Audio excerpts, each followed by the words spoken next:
Assalamualaikum warahmatullahi wabarakatuh. Anak-anakku yang Pak Guru banggakan, kali ini kita akan membahas matematika dan pembahasan matematika yang kali ini kita bahas yaitu tentang materi memahami arti pecahan. Baik, langsung saja.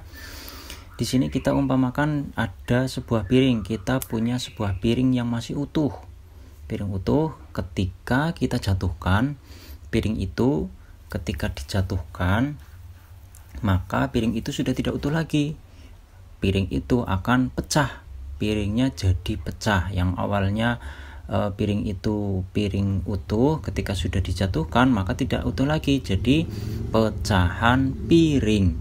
Nah, bisa kita pahami pecahan piring itu adalah bagian dari piring yang utuh. Itu pecahan piring adalah bagian dari piring yang utuh. Kemudian piring yang utuh itu sama saja dengan bilangan yang utuh, dan bilangan yang utuh biasa disebut sebagai bilangan bulat. Diingat-ingat.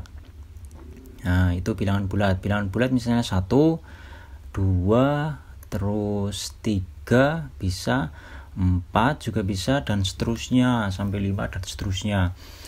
Atau yang kurang dari 1 misalnya 0, negatif 1, negatif 2 dan seterusnya juga sampai ke belakang. Tapi yang kali ini kita bahas adalah 1, 2, 3, 4 dan seterusnya dulu. Oke, langsung ke contoh ya. Baik, di sini contohnya kita punya satu kue. Satu kue itu satu yang utuh, jadi bilangan bulatnya 1. Bilangan bulat 1 masih utuh. Nah, kue itu akan kita bagi menjadi 4 bagian sama besar. Perhatikan yang diarsir ada 1. Kalau yang diarsir 1 itu berarti kita tuliskan saja ya, 1. Seluruhnya ada berapa? 4, jadi dibagi 4.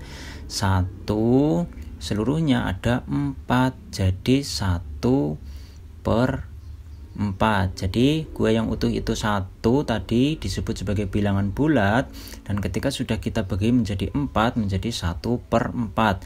Dan 1/4 ini yang disebut sebagai pecahan. Perhatikan baik-baik, pecahan bisa kita pahami yaitu adalah bagian dari yang utuh atau bagian dari keseluruhan.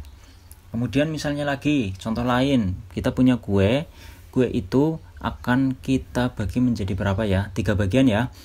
Kue itu akan kita bagi menjadi 3 bagian sama besar seperti ini gambarnya. Nah, itu gambarnya. Berapa coba bagian yang diarsir? Perhatikan itu bagian yang diarsir 1, berarti kita tuliskan 1. Kemudian keseluruhannya ada 3 kan? Jadi kita tuliskan di bawahnya per 3, jadi 1/3. Dan yang di bagian atas itu namanya dalam pecahan itu namanya pembilang, dan kalau yang di bagian bawah itu namanya penyebut. Jadi unsur dalam pecahan itu ada pembilang yang di atas dan di bagian bawah penyebut.